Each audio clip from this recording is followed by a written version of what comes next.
about COVID-19, the presentation, how it's managed, and all. I think I'm anchoring this with my colleague, my classmate, a neurosurgeon, Dr. Olaolu Akimbo. I'm not sure if he's here right now. He is, Dr. Gertie. Okay, so our topic today is clinical presentation, and I'm trying to go by this here. Are you going to move the videos, the slides for me, or am I going to move them myself? No, we're going to move the slides for you. Okay, so next slide, please. As you all know, I'm Dr. Gertie Anyanwoke. I'm an infectious disease specialist. I practice in Baton Rouge, in Louisiana, USA. I'm going to launch straight to the discussion. Clinical futures. I know that this is not a gathering of medical doctors. I got aware of that in the last few hours. So I'm going to say incubation period is when you get exposed to a certain disease. How long, or virus, how long does it take for you to actually have symptoms of that disease? So the incubation period is within 14 days. That's a broad period. It's usually 4 to 5 days after exposure. They had a study done, they collected data from 181 publicly reported confirmed cases in China of COVID-19. And they estimated that about 2.5% of the people had symptoms within 2 days of exposure. But the majority, which is 97.5%, all presented within 11.5 days of exposure. Calculated, the median incubation period in that study was 5.1 days. Next slide, please. So there's a spectrum of illness in terms of the severity as it concerns COVID-19. Some individuals may have absolutely no symptoms at all. And we're beginning to think that maybe 25 to 50% of individuals that get COVID-19 will not have any symptoms at all. And so you can imagine how problematic that is, because you can be having the symptom, the disease or the illness, and you don't even know. And then another, say, 25 to 40% might have mild symptoms. So if you put it together, you have about 81% of individuals that come in contact with COVID-19 that might have either no symptoms at all or mild symptoms. Severe disease is considered when somebody has shortness of breath or they are not getting enough oxygen into their body. That's what we call hypoxia. Or you have about 50% of the lung involved when you do like an X-ray or a CAT scan of the chest within 24 to 48 hours. About 14% of these patients are reported to have severe disease. Now, the critical disease, this is where you can get people needing machines to help them breathe. Some people have used BiPAP machines because we have shortage of in ventilators. But this is the group of patients that might end up being put on a machine to help them breathe. These critical patients can have respiratory failure, which is when your respiration fails, or you're having like so much difficulty breathing on your own that they have to help you with a machine. Shock is what we call when a patient is so sick that their blood pressure cannot support their system. And also multi-organ dysfunction is when you have other organs being affected. Of course, you know, when we lack oxygenation, all the organs in the body, they're gonna have problems because you need oxygen for the kidney, you need oxygen for the heart, you need oxygen for the brain. And some patients have actually gone ahead to have stroke, but there's another kind of mechanism going on there. The overall case fatality, as we know it at this time, until further studies from all the cases we've had in the US, so far we say it's 2.3%. There has been no deaths reported among people that are non-critical. Again, the overall case fatality has been recorded at 2.3%. This may differ in different areas, but what exactly that means is that, say you have 100 people get infected with this disease, about 2.3% might actually die. This may look like it's low, but in comparison to other diseases or other viruses, that's pretty high. Next slide, please.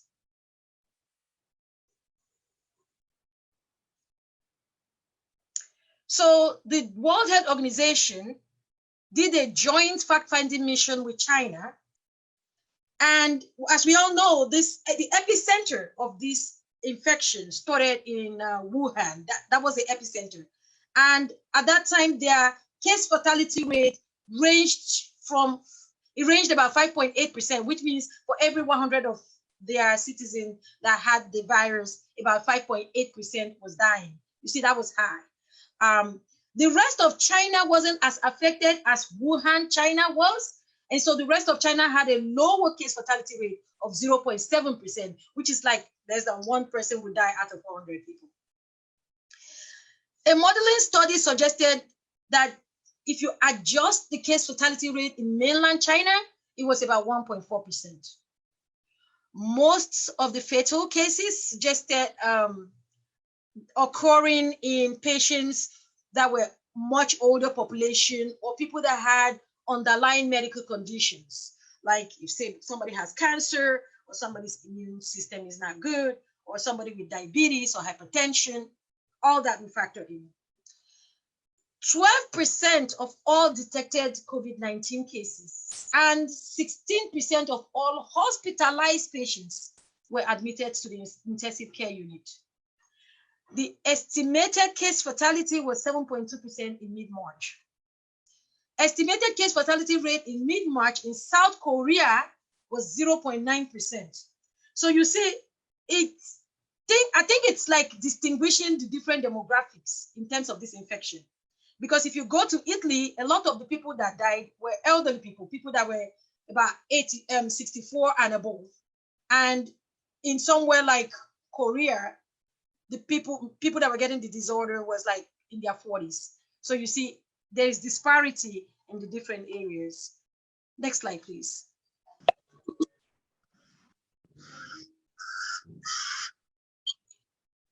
So risk factors for severe illness. I've already mentioned some of them, but let me first of all say that you can have severe illness or severe COVID-19 disease in healthy individuals of any age. I know I said advanced age, but that's like, it's predominantly in adults, predominantly in people with advanced age, predominantly in people with underlying medical disorders, in addition to the COVID-19. But make no mistake, severe illness can occur in anybody. Comorbidities are, I've mentioned before, cardiovascular disease, diabetic mellitus, hypertension, chronic lung disease, people with cancer, any kind of cancers, people on certain chemotherapies because it decreases their immune system, people with chronic kidney disease. I believe the CDC also added certain immunocompromising conditions and severe obesity. When we say severe obesity, we're talking about body mass index of about 40 to or above 40. People with liver disease also may have potential risk for severe illness. We don't have too much data to support this though. Next slide, please. In everywhere this has been happening, it's been shown that you have more men than women who are dying from COVID-19. We don't really have a good explanation at this time. And that's mainly because this infection is relatively new.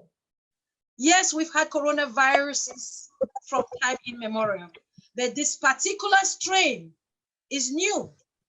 And so it's presenting in different ways than we've seen other viruses present before.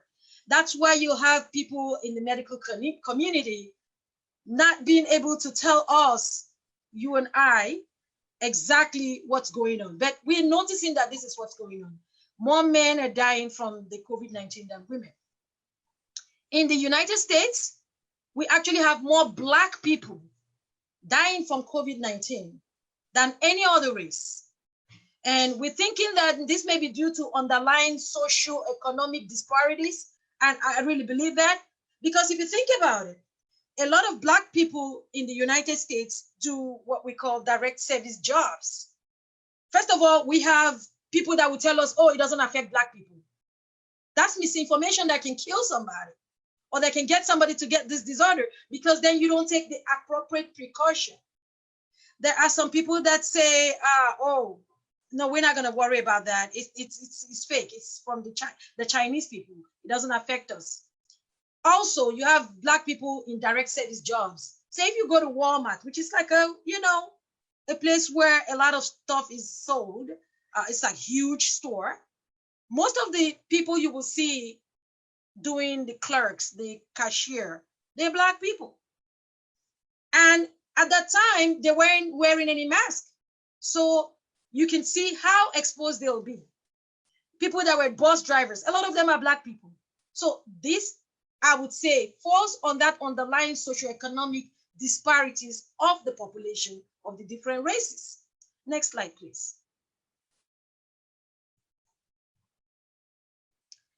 So I'm going to mention particular laboratory features, and I don't know if this is for this group, because for the benefit of medical people that are here, the particular laboratory features that you will find in the patients that do worse than others will be lymphopenia. That's where you have the lymphocytes are low. You have elevated liver enzymes, elevated lactose dehydrogenase, which is an enzyme that you find, and elevated inflammatory markers like CRP, that's C-reactive protein, and ferritin. When I say inflammatory markers, whenever we have an inflammation going on in the body has a way of telling us like, oh yeah, I'm fighting a battle. So these markers of inflammation are elevated.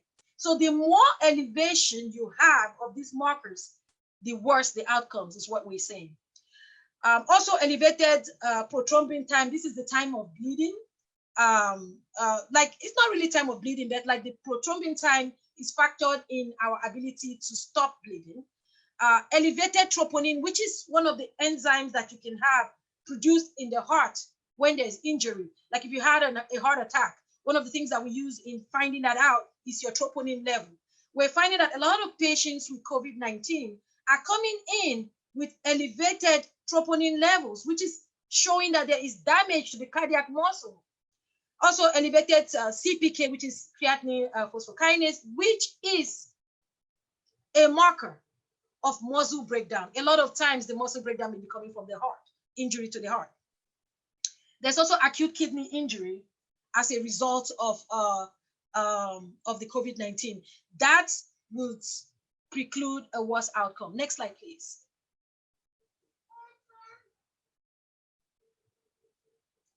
All right. So how would the person manifest? An individual that gets COVID-19, like I said before, could be totally asymptomatic, meaning no symptoms at all. The frequency of these people, we're not really sure, but like I said before, it's 25 to 50%. Some people will present initially with pneumonia, the most frequent, which is the most frequent serious manifestation, characterized primarily by, they might have fever, fatigue, fatigue like weakness, tiredness, malaise, like body aches, dry cough. Some people might have cough that has production of sputum, but a lot of them have dry cough. Shortness of breath. I have personally seen a few patients that presented to me with diarrhea. They didn't have any shortness of breath, they didn't have any cough.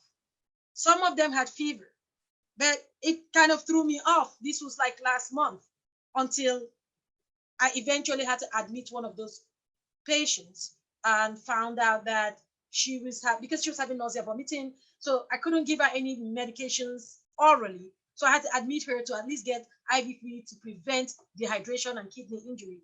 Come to find out, she had pneumonia on both lungs. And then we tested her and boom, she was positive for COVID-19. such an atypical presentation because she had no cough, she had no shortness of breath.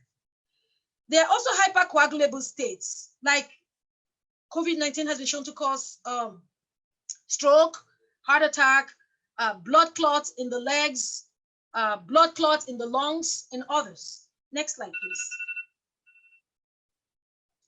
Next slide.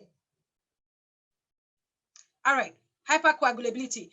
Hypercoagulability means that the blood is thick. So what we're finding, this is a phenomenon we're finding in patients that have COVID-19, is that for some reason, their blood seems thicker than the usual. And this evidence abounds now that they're doing like autopsy on people that have died, finding out that their blood was thicker. We're not really sure why this is happening. We don't understand it very much at this time because, like I said, this is new. We have what we call in medicine the vitreous triad, which is endothelial damage. I'm going to explain, like, you see, the lining of the blood vessel is what we call the endothelia. So for some reason, this inflammation that occurs with COVID-19 is causing damage to that wall, internal wall, the inner wall of the blood vessels. There's also changes in the circulating prothrombotic factors, which is like fibrinogen factor 5, factor 8.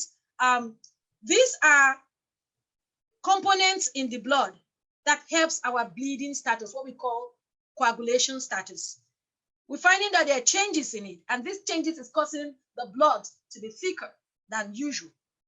Also, with COVID-19, some people become very debilitated, and so they don't move that much. So that immobility can lead to the blood just staying in one place, and that's what we call stasis of the blood flow.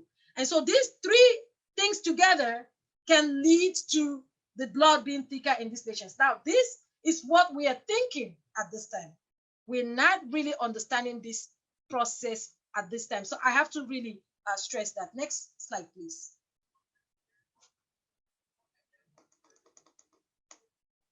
Okay, thromboinflammation is just what I have described that occurs in the blood vessel where there is inflammation.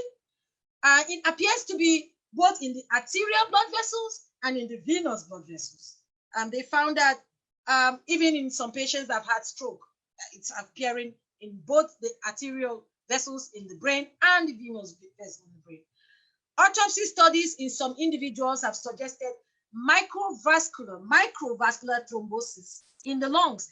Microvascular is where you have little bit clots as a result of this thickness in the blood.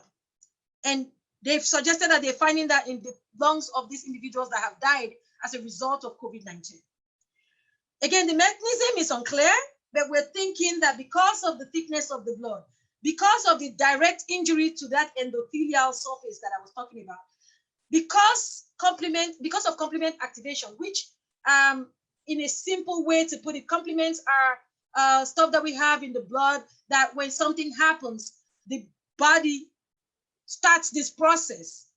And it's like their way to help the body fight whatever comes in. So the COVID-19 hypercoagulability phenomenon has been compared to chronic compensated disseminated intravascular coagulopathy. So in medicine, when somebody gets so sick, sometimes they can have what we call disseminated intravascular coagulopathy, which is like where you have this thickness of the blood occurring all over the body. When it's acute, a lot of times those patients bleed. However, the type that we're finding in COVID-19 seems to present like the chronic one, the chronic compensated type, which may not necessarily present with bleeding, but will present with clotting. And that might explain why we're finding strokes and heart attacks and blood clots in the legs and blood clots in the lungs. Next slide, please. So when the patients come in with COVID-19, especially those of them that are having cough, shortness of breath, we do chest radiograph to see if they have manifestation in the lungs. Sometimes these chest radiograph don't pick up the pneumonia. Because remember, these patients may come in with fever, and with fever, they are sweating, so they probably become dehydrated. The chest X-ray may not appear with pneumonia at that time. I've had patients that have come in, we've done 2 chest X-rays, nothing showed, and then we did a CAT scan of the chest, and boom, you had both lungs lighting up with pneumonia. So the US American College of Radiography recommends people not to use the CAT scan of the chest for screening or diagnosis of COVID-19. And it should be reserved for patients that are hospitalized and they need such studies for better management. If the CAT scan is performed, we describe it as typical, indeterminate, or atypical. And just what it means is typical findings of this viral pneumonia versus non-typical finding. Sometimes if it's indeterminate, we say, okay, it's not really looking like it's typical or atypical. That's just what the terminology there means. CT of the chest in patients with COVID-19 most commonly demonstrate what we call ground glass opacification. And it may have consolidative abnormalities or it may not. And this is usually consistent with viral pneumonia. What I'm going to explain is that you look at the CAT scan of these patients and you just see it's almost like a white out. And that's what we call the ground glass opacification. Like it just shows you these features that look like it envelops the lungs and it's both sides. Case series have suggested that chest CT abnormalities are most likely bilateral. And that's what I'm finding myself with my patients. And they have what we call peripheral distribution, meaning that you see it on the peripheries of the lungs, and it involves the lower lobes of the lungs. We also have findings of pleural thickening, pleural effusion, and lymphadenopathy, which is like inflammation of the lymphatic system around the lungs area. A little explanation about that. So when we have an infection, when we have something comes into our body, right? Our body sees that stuff as an antigen that has come to disturb its normal status. So our body starts fighting this antigen by producing antibodies. And this fight usually happens in the lymphatic system, and the lymph nodes is part of that lymphatic system. Next slide, please. So we've been talking about testing. This is really a bone of contention here because we don't have that much testing even in the Western world. The CDC recommends that the best test to do is the nasopharyngeal swab. When you take that nasopharyngeal swab, and I would give you an example. So you have the swab comes something like this, and there's a liquid media. So there's a liquid media here, and this is not the exact swab for COVID-19, by the way. This is something similar. So if you have a liquid media in a tube like this, you use this swab and you go in somebody's nose and go round to get into the nasopharynx deep, and you go like 360 degrees, you turn it right so that you get enough of the samples.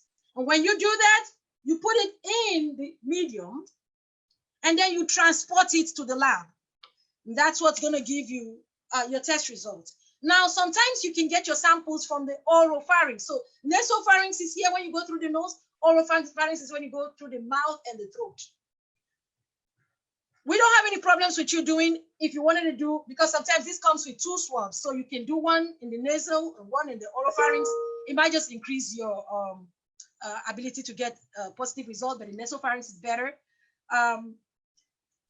If you can cough up sputum, we can use that also to do the test. If a patient that is intubated, we can be able to pull off some lower respiratory tract aspirates from that intubated patient.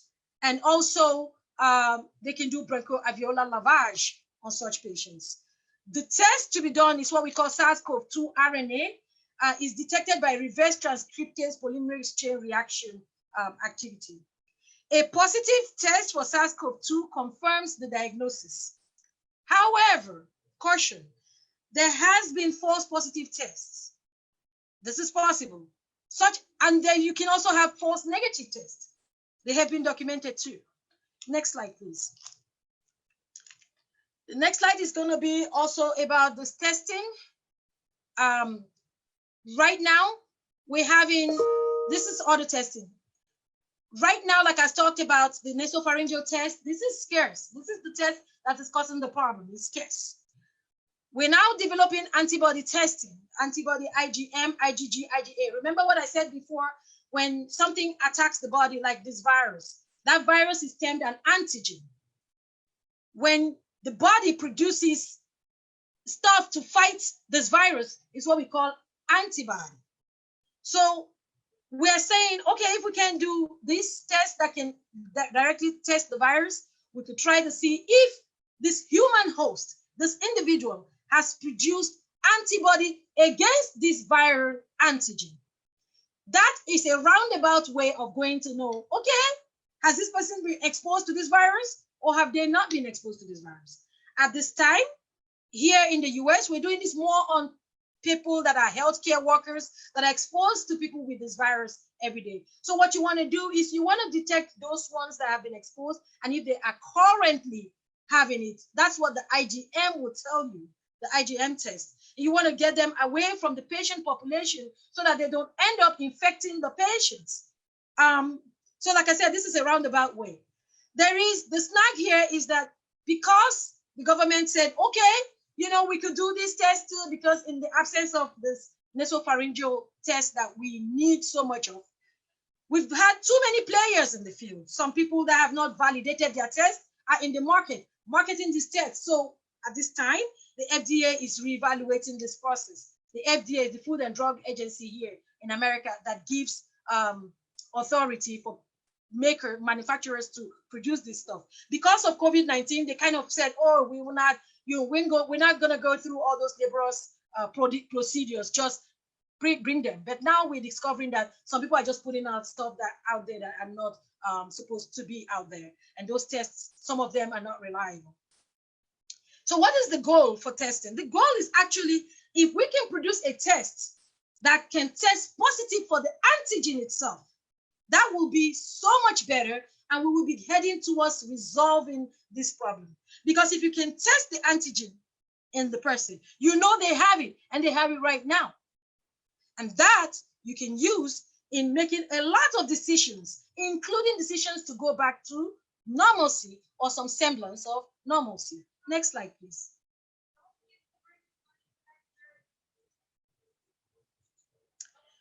All right, so here is where we come for treatment. I am going to talk about a little bit about treatment of what I do here in the United States. And I believe Dr. Olaolo Akimbo, my colleague in Nigeria, is going to talk about what is done in Nigeria. So I don't know if you guys have heard of this drug as in the news, remdesivir. It's been around since the time of Ebola. They tried to manufacture, develop this drug at that time to see if it will help with Ebola. And it seems promising at that time. And they did they did what we call a double-blinded study, where they gave people what we call placebo, and they gave them remdesivir. And so far, we don't have the full report, but it seems to be promising. They think about 31%, it was doing good in about 31% of patients. Now, is that the best we could do? We probably can do better, but for now, that's the best that we have. There's a lot of drugs that are in investigation in terms of trying to help with this COVID-19 situation. But we all have to remember that this infection has only been around for the past 3 to 4 months. So everybody is running helter-skelter, trying to see what will help with it. I'm going to talk a little bit about chloroquine and hydroxychloroquine. We all from Nigeria, Africa, we know we've been using chloroquine in the past for malaria, although now chloroquine is, malaria in our part of Africa is resistant to chloroquine. I have not typically been using chloroquine and hydroxychloroquine in my patients that are home, because I haven't really seen that it's done that well for my patients that are admitted. Again, I admit patients. I have used hydroxychloroquine for the patients that are admitted. I haven't seen that much of a difference. Anecdotally, there have been a few studies that have come out also that have said they didn't find much, that it helped much. And there's one study that was very small study, I think about 30-something patients. Very, very, very small study that said they think it did good. So the jury is still out on that. But right now, I would say if a patient has heart disease or what we call QT prolongation, or if they already have, so the QT, when we talk about QT, it's when you read the EKG, the things you're reading is the electricity of the heart, and there's certain results that you feel, okay, this puts that heart at risk. So if that heart is already at risk, and that's one of the things that QT suggests, you don't want to give a medication that's going to further increase that risk that that patient's heart already has. And that's where I would say it would be a contraindication, because it will end up killing the patient. As an infectious disease doctor, I tell other doctors in the hospital not to forget the other causes of pneumonia. And even if this is totally viral, the pneumonia, you can see a situation where there is superimposition of a bacterial infection, because now you have all this inflammation. Normally you have bacteria everywhere, right? So you don't even know what's going on. So as a rule, I put the patient also on antibiotic. And I found that this is done really well. My combo, my personal combo is of multivitamin, vitamin C, and zinc. And the reason I give vitamin C especially is because it has antioxidant effect, and also can be found to be somewhat anti-inflammatory. I believe in anti-inflammatories as the mainstay of managing COVID-19. And I have believed on this from the very earlier on. So the anti-inflammatories that we have out there are the non-steroidal anti-inflammatory drugs like Tylenol, paracetamol, even ibuprofen. Now, there's a suggestion that ibuprofen, because of the pathway with which it functions in the body, and this virus seems to go through the same pathway, that we should avoid ibuprofen so that it doesn't get worse. There is actually no study at this time that proves that theory. So I just want to put that out there. I do give venous thromboembolic prophylaxis, because in a patient that's in the hospital and they're on the hospital bed, it's not like the usual situation where they get up in their house and go to the fridge and get water, or go to walk outside for a little fresh air. Then in the hospital room, they're cooped up in that room. So their movement is decreased. Remember what I talked about? One of the reasons why the blood is thick is because they are almost like moribund, not mobile. So in these patients, you want to give them prophylactic doses of heparin or low molecular weight heparin.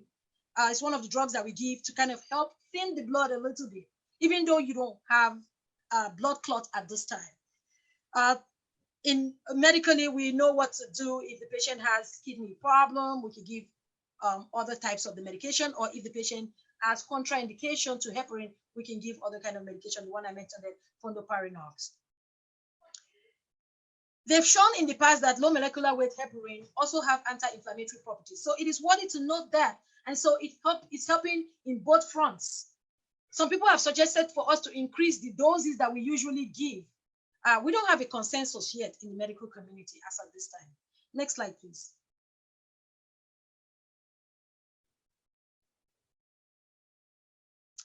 Okay, so we go the DIC management. I was just going to talk about that a little bit.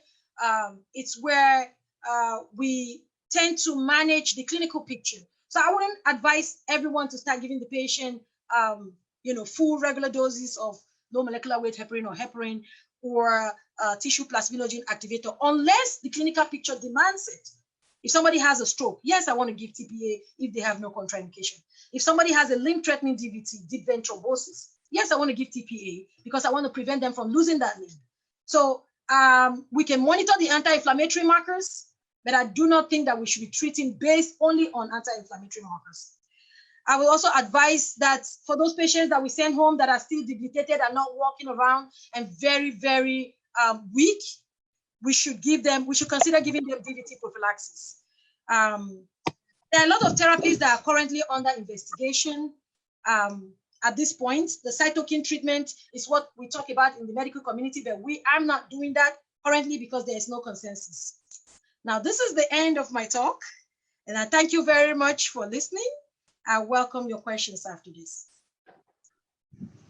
Thank you. Thank you very much, Dr. Gertie. Very much appreciated.